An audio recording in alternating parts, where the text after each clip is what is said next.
منب ہونے والے کا پسینہ پاک سمجھانا،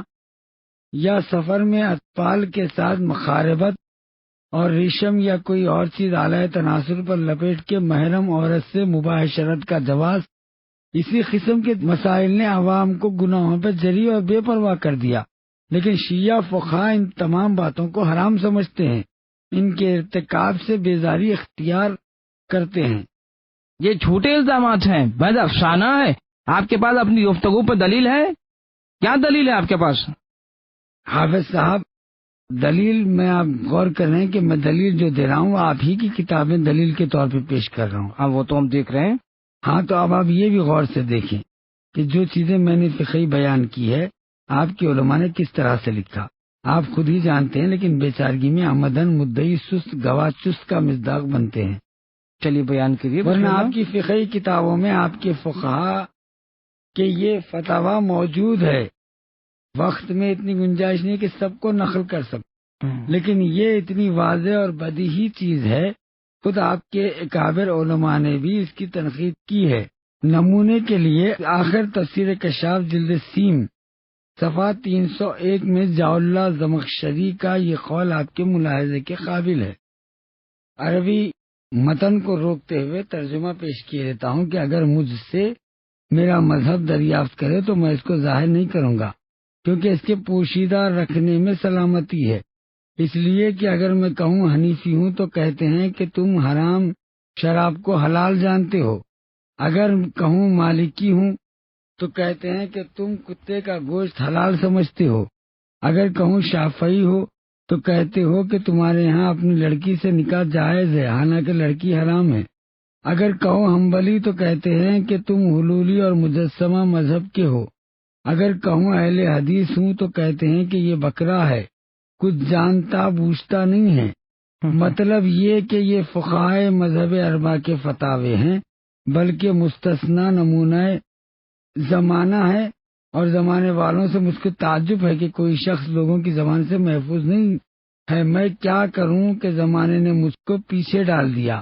کیونکہ میں جانتا ہوں اس گروہ کو آگے بڑھا دیا ہے جو نافہم ہے۔ جب میں نے دیکھا کہ جاہلوں نے ترقی کی تو میں نے یقین کر لیا کہ مجھ کو شمع کی طرح جلنا ہے اور زمانے کے لیے کامیابی ہے۔ ایک ایسا عالم جلیل القدر مفسر کہہ رہا ہے، مجھ کو مذہب اربعہ کے فاسد فتاوے اور غلط عقائد کی بنا پر شرم آتی ہے۔ اچھا، تو اپنوں کو انہی میں سے ظاہر کر دوں۔ اس کے بعد بھی آپ حضرات امید کرتے ہیں کہ ہم ایسے عجیب و غریب مذہب کی پیروی اختیار کریں گے۔ اچھا، آپ اس کو چھوڑ کر اصل مطلب پر آئیں۔ دوسری بات یہ کہ آپ کہہ رہے ہیں اس کے برخلاف اس قسم کے روایات و دو وجہوں سے شیعوں کے گڑے ہوئے نہیں تھے ہو سکتے۔ اول یہ کہ میں بار بار عرض کر چکا ہوں کہ شیعوں کی حدیثیں وضع کرنے کی ضرورت ہی نہیں۔ دوم یہ کہ خود آپ کے بڑے بڑے علماء کی اکثر معتبر کتابوں میں اس طرح کی روایت کثرت سے مروی ہے۔ صرف علامہ مجلسی ہی کی خصوصیت نہیں ہے بلکہ شیعوں نے بالعموم نقل کیا ہے۔ کیونکہ میں وعدے کے خلاف نہیں کرنا چاہتا، لہذا علماء شیعہ کے اقوال چھوڑتا ہوں اور علماء اہل سنت کے اقوال پیش کیے دیتا ہوں۔ یہی روایت جو آپ نے علامہ مجلسی کی بحر الانوار سے نقل کی ہے، امام احمد ابن حنبل نے اپنی مسند میں اور خطیب خوارزمی نے مناقب کے فصل ششم میں اور سلیمان خندوزی نے حنفی میں، جنابی المعدت میں، کنز الدقائق میں، شیخ عبدالرؤوف اور مناقب سبعین میں کہ مطالب السیول اور ذخائر العقبہ کے مؤلف محب الدین طبری نے بھی، تمام علماء اہل سنت نے اس روایت کو لکھا کہ پیغمبر اکرم نے فرمایا کہ علی علیہ السلام کی محبت وہ نیکی اور کار ثواب ہے کہ اس کے ساتھ کوئی گناہ نقصان نہیں پہنچاتا۔ علی کی دشمنی وہ گناہ ہے جس کی موجودگی میں کوئی عمل خیر فائدہ نہیں پہنچاتا۔ نیز امام الحرم احمد بن عبداللہ طبری شافعی ذخائر العقبہ میں لکھتے ہیں کہ انہوں نے ابن عباس سے روایت کی ہے کہ رسول اللہ نے فرمایا حب علی عبادہ یا کر ذنوب کمانا کنار الحطب، یعنی علی کی محبت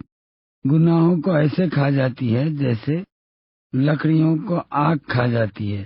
تیسرے، جو لوگ روایات میں سوجھ بوجھ رکھتے ہیں وہ پوری طرح غور و فکر کرتے ہیں تاکہ ان کے شافع حقیقت ہو جائے۔ جہاں کوئی حدیث سمجھ میں نہ آئے، اس کی تہ تک نہ پہنچ سکے، فوراً طعن و تشنیع شروع کر دیتے ہیں۔ تو اس طرح کی غلط فہمیوں کے ازالے کے لیے میں نے یہ روایتیں پیش کی۔ اس حدیث میں بھی یہی ارشاد ہے کہ علی کی محبت ایسا نیک عمل ہے کہ کوئی گناہ صغیرہ اس کے سامنے ضرر نہیں پہنچاتا۔ مگر کیا خداوند عالم صریحاً ارشاد نہیں فرماتا ہے کہ ان اللہ یغفر الذنوب جمیعاً، یعنی حقیقتاً خدا تمام گناہوں کو بخش دیتا ہے؟ کوئی بھی گناہ گار بندہ، چاہے اس کا گناہ کبیرہ ہو یا صغیرہ، جس وقت نادم ہو کر خدا کی طرف رجوع کرتا ہے تو قطعاً بخش دیا جاتا ہے۔ لہذا کبیرہ اور صغیرہ کے درمیان کوئی فرق نہیں ہے، یہ میرا ماننا ہے۔ کہیے کیا کہتے صاحب، ہیں؟ گویا آپ نے آئے مبارکہ پر کوئی دھیان ہی نہیں دیا، کیسے؟ ورنہ اس اعراء کی ہمت نہ کرتے۔ اول تو گناہ کبیرہ اور صغیرہ کے درمیان میں نے فرق نہیں قائم کیا، بلکہ پروردگار نے فرمایا کہ دوسرے آپ کی طرح مجھ کو بھی اعتراف ہے کہ جو گناہ گار مومن بندہ خدا کریم کی غفاریت کا معتقد ہوتا ہے، وہ جس وقت نادم ہو، اس کی طرف لو لگائے ہو، تو خدا غفار اس کو بخش دیتا ہے۔ لیکن اگر دنیا سے بغیر توبہ کے چلا جائے تو دشوار منزلوں میں حساب کے موقف تک اس پر مسلسل عذاب کیا جاتا ہے۔ اگر اس کا گناہ زیادہ سخت نہیں تھا تو گویا وہ اپنی سزا کو پہنچ گیا اور حساب کے موقع پر اس کو بخش دیا۔ اگر اس کے اعمال بد اور گناہ کبیرہ زیادہ ثابت ہوئے تو اس کو جہنم میں لے جائیں گے اور نافرمانی کے لیے۔ چونکہ خدا تعالیٰ آئے شریفہ میں بخشش کا وعدہ فرمایا ہے تو مغفرت کے لیے کچھ وسائل قرار دیے، لہذا علی علیہ السلام کی محبت میں بھی ان میں سے ایک وسیلہ ہے جو گناہوں سے معافی دلاتا ہے۔ ورنہ شیعہ جب تشیع کے معنی سمجھ لے گا تو ہرگز لوبالی نہ ہوگی۔ وہ دیکھے گا کہ شیعہ علی یعنی علی کا پیرو وہ شخص ہے جو رفتار گفتار میں حضرت کے قدم بقدم چلے، جیسا کہ میں نے پہلے پیش کی کہ پیغمبر اکرم نے فرمایا یا علی انتا وہ شیعتوں کا ہم الفائزون، اے علی تم اور تمہارے شیعہ جنت میں رستگار ہوں گے، کامیاب ہوں گے۔ اسی طرح رہی یہ حدیث کی جیسا کہ آپ ذکر کرتے ہیں کہ من بقا علی الحسین وجہت لہ الجنہ کے معنی میں یہ بھی بہت سادہ اور ہر عالم و جاہل کی سمجھ میں آنے والے ہیں۔ انہی کے ساتھ ایک جواب بھی ہے جو فی الحال اکثر حضرات حاضرین جلسہ کے حسب دلخواہی ہوگا، کیونکہ ان کی طرف سے مقرر جواب میں سادگی فرمائش کی جا چکی ہے۔ عرض کرتا ہوں کہ اس حدیث شریف کے صاف صاف تحت اللفظ معنی یہ ہے کہ جو شخص گریہ کرے حسین پر واجب ہوتی ہے اس کے لیے بہشت، جس کا الٹا مفہوم یہ ہوا کہ اگر ناقص گریہ کرے تو بہشت اس پر واجب نہیں ہوتی، بلکہ اس کو اس گریہ سے کوئی فائدہ ہی نہیں ہوگا۔ اور ناقص میں کیا فرق ہے؟ گریہ کس کے لیے تو نتیجہ بخش ہو، لیکن ناقص کے لیے بے سود ہو، کیا کہتے ہیں؟ اگرچہ کلمہ موصولہ میں کس اور ناقص کا سوال نہیں ہے، لیکن فارسی بمعنی کس اور ناقص آتا ہے۔ ملحوظ رہے کہ گفتگو فارسی ہی زبان میں ہوئی ہے، لہذا عرض کرتا ہوں کہ اس مومن کو کہتے ہیں جو موحد اور خدا پرست ہو، اصول عقائد کو استدلال یا یقین کے ساتھ مانتا ہو، از آدم تا خاتم انبیاء کرام کی نبوت کا معتقد ہو، اپنے کو نبی خاتم الانبیاء میں کی ہدایت پر پابند سمجھتا ہو، معاد جسمانی وجود بہشت و دوزخ و ولایت آل محمد و اطاعت رسول پر عقیدہ رکھتا ہو، حضرت علی اور ان کے 11 فرزند بزرگوار کی بندگان صالح امام برحق اور رسول خدا کے مقرر کیے ہوئے نائب جانتا ہوں، حضرت کے 11 فرزند یعنی پیغمبر کے 12ویں خلیفہ کو زندہ و قائم مانتا ہوں، اور ناقص اس مسلمان کو کہتے ہیں جو صورت اور نام سے مسلمان تمام احکام دین کا قائل ہو لیکن مقام عمل میں صالح نہ ہو، بالکل تارک ہو، اور اگر مثلا نماز نہیں پڑھی ہے یا روزہ نہیں رکھا ہے یا مستحی ہونے کے بعد حج بیت ہی نہیں بچلایا یا خمس و زکوٰۃ عائد ہونے کے بعد تو ادا نہیں کیا، اسے ناقص کہتے ہیں۔ جی دیکھیے، اگر کوئی مسلمان شخص اصول عقائد کا معتقد اور احکام شرعی پر عامل ہو تو خود ہی نجات یافتہ ہے، گریے سے اس کو کیا فائدہ ہوگا؟ ہاں آپ بتائے تو صحیح، مجالس ادا کی تشکیل سے کیا نتیجہ مد نظر ہے کہ ہر سال ایسی مجلسوں پر زر کثیر صرف کیا جائے تاکہ مومنین گریا کریں؟ کیا کہتے ہیں آپ؟ حافظ صاحب، بڑی چیز ہے کہ مسلمان چاہے جتنا نیک عمل اور معیاری ہو، معصوم نہ ہوگا، آخر انسان ہے، جائز الخطا، لہذا اگر اس سے کچھ لغزشیں سزائے سر درد ہوئی اور وہ غافل رہا ہے تو خدا تعالیٰ جو اپنے بندوں پر انتہائی مہربانی رکھتا ہے، اپنے فضل و کرم سے چند وسائل و اسباب کے ذریعے اس کو بخش دیتا ہے۔ کبھی حضرت علیہ السلام کی محبت کو وسیلہ قرار دیتا ہے، کبھی سید الشہداء اور خاندان رسالت کی مظلومیت پر رونا، حضرت و اہل بیت کی زیارت کے لیے ذریعے سے رحم و کرم فرماتا ہے، اس کے آنسوؤں کو آب توبہ قرار دے کر گناہوں کو دھو دیتا ہے۔ اگر مومن و عادل ہے اور کوئی صغیرہ و کبیرہ گناہوں سے سرگرم نہیں ہوا ہے تو علی و اہل بیت رسالت کی محبت اولاد حضرت کے مصائب پر ہوتا ہے تو جلیل القدر خاندان سے محرم محبت کی علامت ہے، اس کی رفعت و منزلت کا وسیلہ بنتا ہے۔ اور آپ نے جو یہ فرمایا کہ آل محمد کی عزاداری و مجالس کے انعقاد اور کثیر اخراجات سے کیا فائدہ، جی تو محترم حضرات، چونکہ آپ سے علیحدہ ہے لہذا ان مجالس کے جو اثرات و نتائج مرتب ہوتے ہیں ان سے بھی بے خبر رہتے ہیں۔ اول تو اپنی عادت اور اس مسلسل غلط پروپیگنڈے کی تحت یہ مجلسیں بدعت ہے، آپ حضرات ان میں شریک ہی نہیں ہوتے، یا اگر کبھی کس وجہ سے شرکت بھی ہو گئی تو بری نظر سے دیکھتے ہیں، دیکھنے کے بعد پوری توجہ سے غور نہیں کرتے۔ ان کے اثرات نظر آئیں گے اگر آپ حضرات اس طرح کی مجلسوں میں تشریف لے جائیں گے، انصاف و محبت کی نگاہ سے مطالعہ کریں تو تصدیق کریں گے کہ یہ مجالس آل محمد علیہ السلام کی بہت بڑی درسگاہ ہے، کیونکہ انہی حضرات کے نام پر ان کی تشکیل کی جاتی ہے، اور اس بزرگ خانوادے کی کوشش میں ہر طبقے کے مسلمان افراد یہاں تک کہ غیر مذاہب کے لوگ بھی حاضر ہوتے ہیں، جن کے سامنے ذاکر و واعظین، متکلمین، محدثین، ذی علم، مقررین، توحید، نبوت، معاد، پورے دن کے متعلق مذہبی حقائق، انفرادی و اجتماعی زندگی کے اصول بیان کرتے ہیں، ان کو اخلاقی ریلا اور بدعمالیوں کے مفاسد اور نقصانات سے آگاہ کرتے ہیں، دیگر مذاہب کے مقابلے میں مقدس دین اسلام کی حقانیت پر دلیلیں پیش کرتے ہیں، جس سے کافی بہتر نتائج برآمد ہوتے ہیں۔ کوئی سال ایسا نہیں گزرتا جب انہی مجالس اور دینی تبلیغات کی وجہ سے کچھ غیر افراد اسلام قبول نہ کرتے ہوں اور بکثرت گمراہ اشخاص ان تبلیغی بیانات سے متاثر ہو کے اپنے گزشتہ اعمال سے توبہ کر کے صحیح راستے پر نہ آ جاتے ہوں۔ ہر سال ان اجتماعات اور مجالس میں عزم شرکت کے سبب سے آیات و احادیث کے ذریعے واضح و تبلیغ کے اثر سے بہتر لاوالی اور برکتدار لوگ توبہ کر کے بہترین پرہیزگار اور نیک بخت بن جاتے ہیں۔ یہ ہے رسول خدا کے ارشاد کا ایک رخ جس کو علماء فریقین نے نقل کیا، حسین منی و انا من الحسین، حسین مجھ سے ہے اور میں حسین سے ہوں، جی، یعنی میرا دین حسین کے ذریعے زندہ ہوگا، جنہوں نے اپنے زمانے حیات میں ایسی جاں بازی دکھائی کہ مظلومیت کی طاقت سے بنی امیہ کے ظلم کو جڑ سے اکھاڑ کے پھینک دیا۔ اس کے لیے وہ دین کی جڑ کو کھو دینا چاہتے، اور اب 1000 سال سے زیادہ ہو گئے ان بزرگوار کے نام سے خفیہ اور ظاہری طور پر شاندار مجلسیں منعقد ہوتی ہے، جن میں لوگ حاضر ہو کر مبلغین اور ذاکرین کے ذریعے دینی حقائق سے واقفیت حاصل کرتے ہیں، صراط مستقیم پر گامزن ہوتے ہیں۔ یہ ہے مجالس اعضاء کے اثرات و نتائج۔ مختصر نمونہ جو آل محمد علیہ السلام کی درسگاہ ہے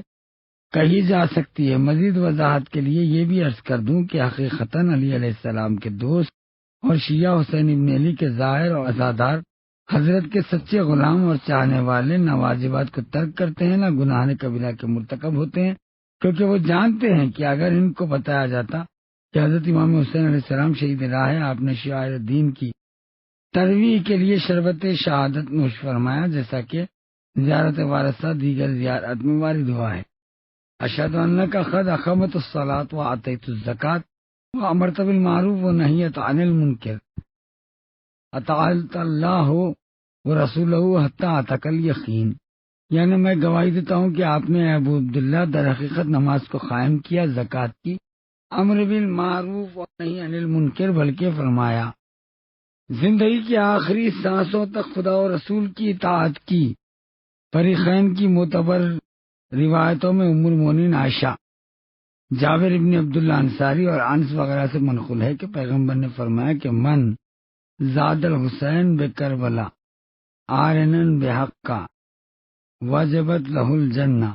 یعنی جو شخص کربلا میں حسین کی زیارت کرے در حالی کہ ان کے حق کو پہچانا، اس پر بہشت واجب ہوتی ہے۔ نیز ارشاد فرمایا کہ من بقا علی الحسین عارفن بحقا وجبت الجنہ، یعنی جو شخص حسین پر ان کا حق پہچانتے ہوئے روئے، اس پر جنت واجب ہے۔ جس طرح سے واجب اور مستحب عبادت معرفت خدا کی پرو ہیں، اگر کما کا خدا کی معرفت نہیں ہے تو قصہ قربت پیدا نہیں ہوتا، لہذا ان کی عبادت چاہے جس قدر کامل ہو بیکار اور بات۔ گویا زیارت بھی پیغمبر اور امام کی معرفت کی پرا ہے، یعنی چاہیے کہ ان بزرگواروں کو فرزند رسول امام برحق رسول اللہ کے تیسرے جانشین سمجھے، جو حق پر قائم رہے اور حق ہی کے لیے قتل ہوئے، اور یزید سے آپ کی مخالفت اس بنا پر تھی کہ وہ احکام دین کو پامال کر کے واجبات کا تارک اور محرمات پر عامل تھا، بد اخلاقیوں کو رواج دے رہا تھا۔ ایسا ڈراؤنا، ایسا ظاہر اور عزادار اپنے مولا کے طور طریقے کے خلاف ہرگز عمل نہیں کرتا۔ جواب من جی قبلہ صاحب، اگرچہ ہمارا اعتقاد ہے کہ حسین رضی اللہ عنہ شہید حق پر تھے، جو اب حق کے لیے امال بنی امیہ کے ہاتھوں ناحق قتل کیے گئے، لیکن ہم لوگوں میں ایک گروہ اور ہے، بالخصوص وہ نوجوان افراد جو جدید مدرسوں اور اسکولوں میں تعلیم حاصل کرتے ہیں، کہتے ہیں کہ کربلا کی جنگ دنیاوی جنگ تھی، یعنی حسین ابن علی کو حکومت و خلافت کی خواہش کوفے کی طرف لے گئی، اور ہر صاحب اقتدار سلطنت کا فرض ہے کہ قطرات کا سد باب کریں، لہذا یزید اور اس کے امال نے مجبوراً اس فتنے کا مقابلہ کیا اور ان جناب کے سامنے بلا شرط بیعت اور خلیفہ یزید کی اطاعت کی پیشکش کی۔ دیکھیے، جب یہ پیشکش کی تو اب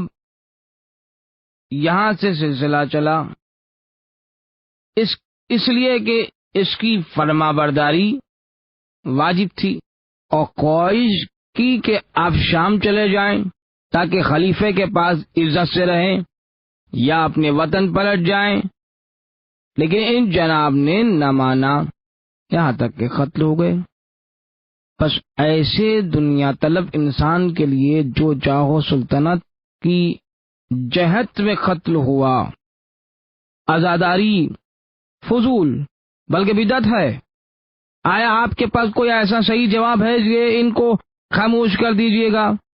تاکہ وہ اس کے عقیدے سے دستبردار ہو جائیں اور جان لیں کہ کربلا کی جنگ دنیاوی جنگ نہیں تھی، بلکہ وہ جناب فقط خدا کے لیے اور دین خدا کی حفاظت کے لیے اٹھے اور مقابلہ کر کے شہید ہو گئے۔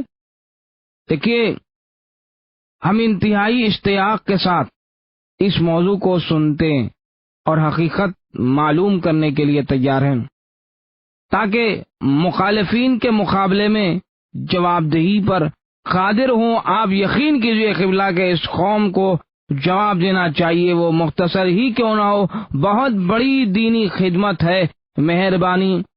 فرما کر آپ ارشاد فرمائیے اور اپنے مذہب کے متعلق اس سوال کا جواب عنایت فرمائیں۔ نواب صاحب، میں نے پہلے ہی عرض کیا کہ ہر نیک و بد عمل معرفت کی بنیاد پر ہے۔ جی بے شک ہے۔ معتذرین کو چاہیے کہ پہلے اپنے خدا کو پہچانے، اس کے بعد آسمانی کتاب قرآن کی تصدیق کرے۔ خدائے بزرگوں برتر کی طرف سے خاتم الانبیاء پر نازل ہوئی، اور تصدیق کا لازم یہ ہے کہ جو کچھ اس کتاب میں اس کو بہتر اور قابل قبول سمجھا جائے۔ البتہ معتذرین اہل مادہ اور محسوسات کے قائل ہیں، دلائل محصور چاہتے ہیں تو ان کا جواب بہت سہل ہے۔ اب میں اس وقت کا لحاظ کرتے ہوئے مختصراً دو پہلوؤں کی طرف اشارہ کرتا ہوں۔ اولاً جو مسلمان قرآن کا تابع، اس کا ریحانہ رسول حسین ابن علی کی طرف دنیا طلبی اور حب جاہ و ریاست کی نسبت دنیا حق و حقیقت کے خلاف دراصل قرآن و رسول خدا کا انکار کرنا ہے، اس لیے کہ خدا تعالیٰ نے سورہ احزاب میں آیت نشان 33 میں ان جناب کی طہارت پر گواہی دی ہے، اور دانا ماں باپ اور بھائی کی طرح رزق و پردی سے مبرہ فرمایا ہے، جیسا کہ انما یرید اللہ لیذھب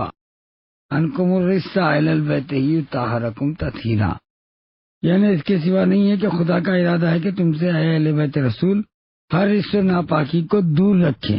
اور تم کو ہر عیب سے پاک و منزہ قرار دیں۔ جی آپ کے جمہور اکابر علماء جیسے مسلم، ترمذی، سالبی اور سمستانی، ابو نعیم اصفہانی، ابو بکر شیرازی، سیوطی، ہمونی، احمد ابن حنبل، زمخشری، بیضاوی، ابن اسیر، بیہقی، طبرانی، ابن حجر، فخر الدین رازی، نشاپوری، اسقلانی، ابن عساکر وغیرہ بالاتفاق معتقد ہیں، تفصیل کے ساتھ بیان کرتے ہیں کہ یہ آیت پنجتن آل ابا محمد علی فاطمہ حسن حسین علیہ السلام کی شان میں نازل ہوئی۔ یہ آیت شریفہ پنجتن پاک کی عصمت اور رزق و پلیتی سے طہارت سے سب سے بڑی دلیل ہے۔ ظاہر ہے کہ سب سے بڑی پلیدی جاؤ منصب کی محبت ہے، دنیا دنی کی طرف رغبت ہے، کیونکہ اس دنیا میں امراء و سلاطین کے مانند نفسانی خواہش کی بنا پر دنیاوی ریاست و حکومت حاصل کرنے کی مذمت میں رسول خدا ائمہ طاہرین سے کافی حدیث مروی ہیں، یہاں تک کہ پیغمبر کا ارشاد ہے حب الدنیا راس کا قطیہ، یعنی دنیا کی محبت رغبت ہر بدی کی سزا ہے۔ پس قطعاً ابو عبداللہ حسین دنیاوی جاہ و ریاست کے مطالب نہیں تھے، اور ایسی فانی حکومت کے لیے جاں بازی کی تھی کہ اپنے اہل بیت کی اسیری گوارا کی تھی۔ اگر کوئی شخص اس حقیقت کو سمجھتے ہوئے ان حضرات کو دنیا طلب کہے تو وہ یقیناً قرآن مجید کا منکر ہے۔ رہا دوسرا فرقہ جس میں وہ لوگ جو حصی دلائل چاہتے ہیں، ان کے لیے محسوس دلائل بہت ہیں جن کو اس تنگ وقت میں مکمل طور پر پیش کیا نہیں جا سکتا، البتہ نمونتاً چند چیزوں کی طرف اشارہ کرتا ہوں۔ اول، یزید پرید کے مقابلے میں حضرت عبداللہ حسین علیہ السلام کا قیام اگر جاہ طلبی اور حکومت کے شوق میں ہوتا تو رسول اللہ صلی اللہ علیہ وسلم ان حضرت کی نصرت کا حکم نہ دیتے، کیونکہ آپ کے سلسلوں میں اس بارے میں بکثرت روایتیں مروی ہیں جن سے صرف ایک پر اکتفا کرتا ہوں۔ شیخ سلیمان بلخی حنفی ینابی المعدد باب 60 میں، تاریخ بخاری و بغوی و ابن سکین و ذخائر العقبہ امام الحنم شافعی سے سیرت ملا وغیرہ سے روایت ہے۔ انس ابن حارث ابن ربیع نقل کرتے ہیں کہ رسول اللہ سے سنا کہ حضرت نے فرمایا کہ بتحقیق میرا یہ حسین زمین کربلا پر قتل کیا جائے گا،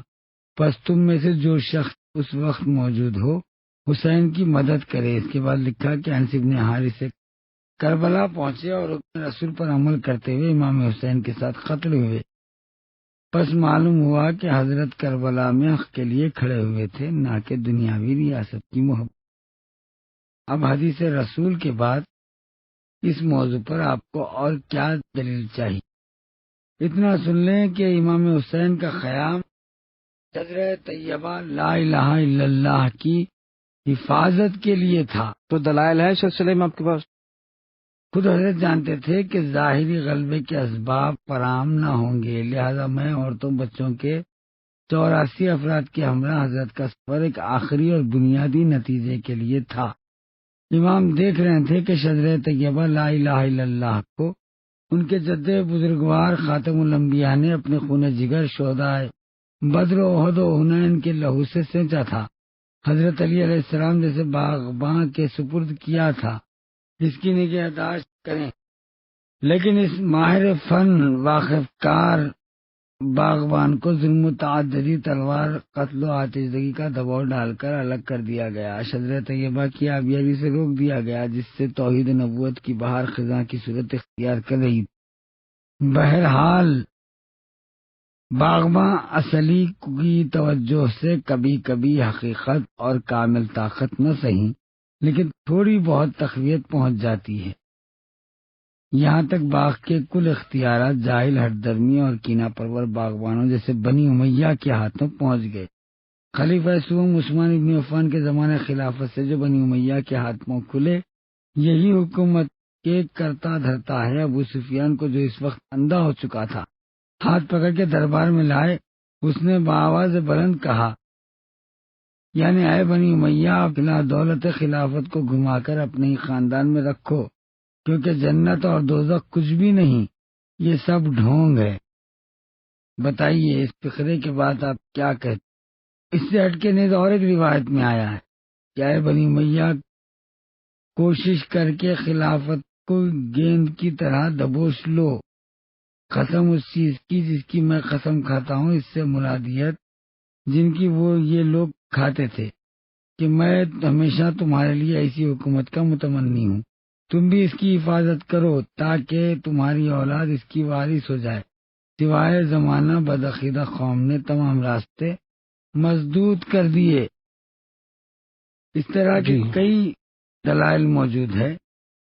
جی جو بنی امیہ آپ کے دلائل، میں بعض دلائل اور بعض کتابوں کے نام میں قلم بند بھی کر رہا ہوں تاکہ میرے ذہن سے نکل نہ جائے۔ مزید آپ اپنا سلسلہ کلام جاری رکھیں۔ اچھا، ان سارے دلائل کا نچوڑ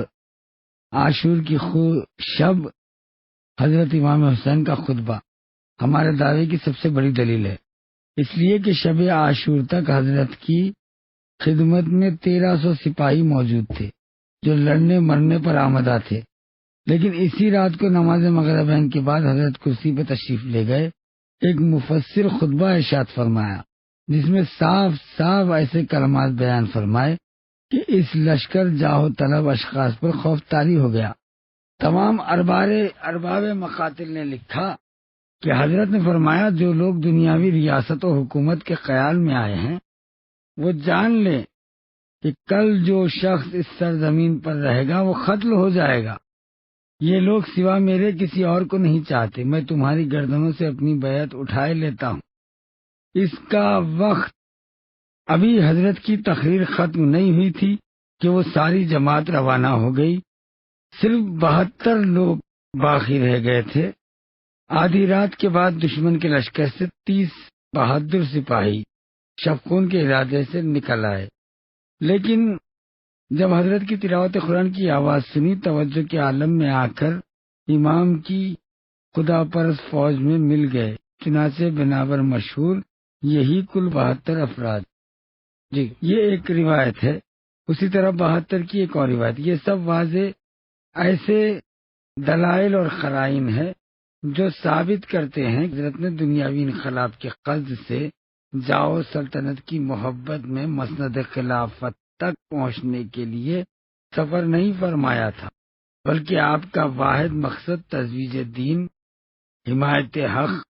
اور حریم اسلام سے دفاع کرنا تھا، وہ بھی اس طریقے سے کہ جان نثار کر کے لا الہ الا اللہ کا پرچم بلند کریں اور کفر و فساد کا سرنگو کر دیں، کیونکہ دین کی تصرف و حمایت کبھی تو قتل کرنے سے ہوتی ہے اور کبھی قتل ہونے سے۔ چنانچہ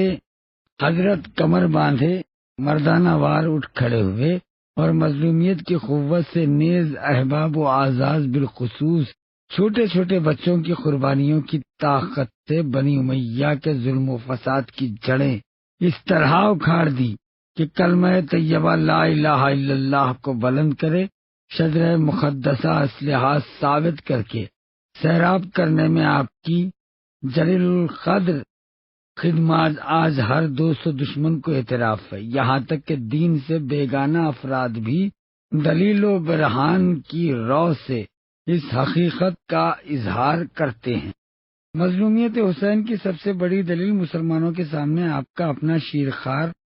بچے کی قربانی دینا ہے، اس لیے کہ کسی تاریخ میں اس کی مثال نہیں ملتی۔ ایک شیرخوار بچے کی بے قدر و قیمت پانی طلب کرنے کے لیے لایا جانا اور مکار و دغاباز قوم پانی دینے کے عوض اس بچے کو تیر جفا کا نشانہ بنانا۔ بس میرے معروضات کا نتیجہ یہ نکلتا ہے کہ حضرت سید الشہداء کی مخافست اور جنگ صرف دین کے لیے تھی، جس کے انصاف پسند دوست دشمن بھی معترف ہے۔ لہذا حضرت کے سوار و عزادار اور دوستدار شیعہ جس وقت سنتے ہیں کہ آپ نے یزید سے اس لیے مقابلہ کیا کہ وہ حرام اور ناجائز افعال کا مرتکب تھا، تو ان کی توجہ ہو جاتی ہے کہ بدامانیوں حضرت کی ناراضگی کا باعث ہو، پھر وہ محرمات اور منکرات سے الگ رہنے کی کوشش کرتے ہیں، امام کو ناگوار بات پر عمل کرنا اپنا فرض سمجھتے ہیں۔ جب وہ سنتے ہیں کہ کتب مقاتل و تواریخ میں پڑھتے ہیں کہ حضرت نے روز عاشورہ بلاؤں کے اس ہجوم اور مصائب کی شدت میں جس کی مثال پیش کرنے سے تاریخ عالم قاصر ہے، اپنی نماز ترک نہیں کی بلکہ نماز ظہر باجماعت ادا فرمائی اور واجبات بلکہ نوافل مستحبات میں بھی صحیح بلیغ سے کام لیتے ہیں تاکہ حضرت کے نزدیک محبوب اور لائق توجہ قرار پائے، اس لیے کہ حضرت کا محبوب یقیناً خدا تعالی کا محبوب ہے۔ لہذا جو تصور آپ یا دوسرے لوگوں نے قائم کیا ہے وہ خلاف حقیقت ہے، مغالطہ بازی ہے، آپ کے دھوکے میں ہے، مطلب غلط نکالا ہے، بلکہ آپ حضرات کے قول کے برخلاف اس طرح کی حدیثیں شیعوں کی روحانی قوت کو بیدار کر کے ان کو اور زیادہ عمل پر آمادہ کرتی ہے، خصوصاً جب علماء و ذاکرین مطالب کی تشریح کرتے ہیں اور حضرت کے فلسفہ شہادت کی کما حقہ بیان کرتے ہیں تو بہت ہی اچھے نتائج برآمد ہوتے ہیں۔ چنانچہ ہم نے خود برابر ان حقائق کا مشاہدہ کیا۔ ہر سال محرم میں حضرت کے طفیل اور ان مجلسوں کی برکت سے آپ کے نام پر منعقد ہوتی ہیں، لوگ ان میں اکٹھا ہوتے ہیں، اکثر بہکے ہوئے نوجوان واعظین کرام اور مبلغین عظام کے تبلیغی بیانات سے متاثر ہو کر راہ راست اور صراط مستقیم پر آ گئے، جملہ افعال بد سے توبہ کر کے سچے شیعوں کی صفت میں شامل ہو گئے۔ جب گفتگو یہاں پہنچی تو اکثر حضرات اشکبار آنکھوں کے ساتھ سکوت کے عالم میں نظر آئے۔ ہم نے ارادہ کیا کہ اب جلسہ برخاست کریں۔ دیکھیے قبلہ صاحب، باوجود کہ وقت کافی گزرا لیکن آپ نے ہم لوگوں کو حد سے زیادہ متاثر فرمایا۔ اللہ تعالی آپ کو جزائے کثیر عطا فرمائے اور اس بزرگ و فداکار شخصیت کو جو ریحانہ رسول اللہ صلی اللہ علیہ وسلم تھی، اپنے اس مختصر بیان سے بخوبی پہچانوا کر ہم سب کو ممنون کیا۔ آپ کے جد رسول خدا صلی اللہ علیہ وسلم آپ کو اس کا صلہ عنایت فرمائیں۔ میں نہیں سمجھتا کہ آج کی شب اس جلسے میں کوئی ایسا شخص ہو جس پر جناب کا اثر نہ پڑا ہو، ان کا علمی اثر، ان کا حکمتی اثر، ان کی معرفت کا اثر۔ خدا آپ سے راضی رہے اور اپنا لطف و کرم آپ کے شامل حال رکھے، ہم کو اس طرح مستفیض فرمایا۔ در حقیقت بڑے افسوس کا مقام ہے کہ ہم اب تک لوگوں کی باتوں میں آ کر ان کی اندھی تقلید کرتے رہے اور ان مظلوم آقا کی زیارت اور مجالس اعضاء کی شرکت سے فیوز و برکات سے محروم رہے۔ یہ محض اس غلط پروپیگنڈے کا اثر تھا جو وہ تعصب کی بنا پر ہمارے درمیان کرتے رہے اور کہتے رہے کہ زیارت حسین اور مجالس اعضاء میں جانا بدعت ہے۔ واقعی کیا اچھی بدعت ہے جو انسان کو بیدار اور صاحب معرفت بناتی ہے، اور اہل بیت رسول اللہ صلی اللہ علیہ وآلہ وسلم اور خدمت گزاران دین اور شریعت کی حقیقت سے روشناس کرتی ہے۔ یہ کتنی پیاری حقیقت ہے۔ دیکھیے آپ کیا کہیں گے آپ؟ نواب صاحب، یہ جو آپ نے اہل بیت عطرت رسول کی عزاداری اور ان کی زیارت قبور کے متعلق بدعت کا جملہ فرمایا، تو اس کا سرچشمہ قطعی طور پر نواصب و خوارج کے مقابل میں ہے۔ علماء اہل سنت نے بھی بغیر اس پر غور کیے کہ بدعت وہ چیز ہے جس کے بارے میں خدا و رسول یا اہل بیت رسول کی جانب سے جو عدیل قرآن ہیں کوئی ہدایت نہ ملی، بربنائے عادت ان کو پیروی کی ہے۔ حالانکہ امام حسین کے لیے رونے اور ان کی زیارت کے بارے میں علامہ اس کے شیعوں کی معتبر کتابوں میں تواتر کے ساتھ وارد ہوا ہے۔ خود آپ کی معتبر کتب اور مخاطل میں بھی بڑے بڑے علماء نے کافی روایتیں نقل کی ہے، جن میں سے بعض کی طرف اس سے قبل اشارہ کر چکا ہوں۔ اس وقت تنگی وقت کے لحاظ سے زیارت کے متعلق ایک مشہور روایت پیش کرنے پر اکتفا کرتا ہوں جو تمام مخاطل اور حدیث کی کتابوں میں درج ہے۔ ایک روز رسول خدا ام المومنین عائشہ کے حجرے میں تشریف رکھتے تھے۔ حسین ابن علی حاضر ہوئے، پیغمبر نے ان کو اپنی آغوش محبت میں لیا، کثرت سے بوسے دیے اور سونگھا۔ عائشہ نے عرض کیا کہ میرے ماں باپ آپ پہ قربان ہوں، آپ حسین کو کس قدر چاہتے ہیں؟ حضرت نے فرمایا کیا تم نہیں جانتی کہ یہ میرا پارہ جگر، میرا پھول ہے؟ اس کے بعد حضرت رونے لگے۔ عائشہ نے گریا کا سبب پوچھا تو فرمایا کہ میں تلواروں اور نیزوں کے مقامات چومتا ہوں جو بنی امیہ میرے حسین پر لگائیں گے۔ عائشہ نے عرض کیا کیا ان کو قتل کریں گے؟ فرمایا ہاں، ان کو بھوکا پیاسا شہید کریں گے۔ ان لوگوں کو ہرگز میری شفاعت نصیب نہ ہوگی، خوشا حال اس شخص کا جو بعد شہادت ان کی زیارت کرے۔ عائشہ نے عرض کیا یا رسول اللہ، ان کے ظاہر کو کیا ثواب ملے گا؟ فرمایا کہ ایک حج کا ثواب۔ عائشہ نے تعجب سے کہا آپ کا ایک حج؟ فرمایا میرے 2 حج کا ثواب۔ عائشہ نے زیادہ تعجب کیا، فرمایا میرے 4 حج کا ثواب۔ عائشہ برابر تعجب کرتی جاتی تھی، حضرت ثواب میں اضافہ فرماتے جاتے تھے، یہاں تک کہ فرمایا عائشہ جو شخص میرے حسین کی زیارت کرے خدا اس کے نامہ اعمال میں میرے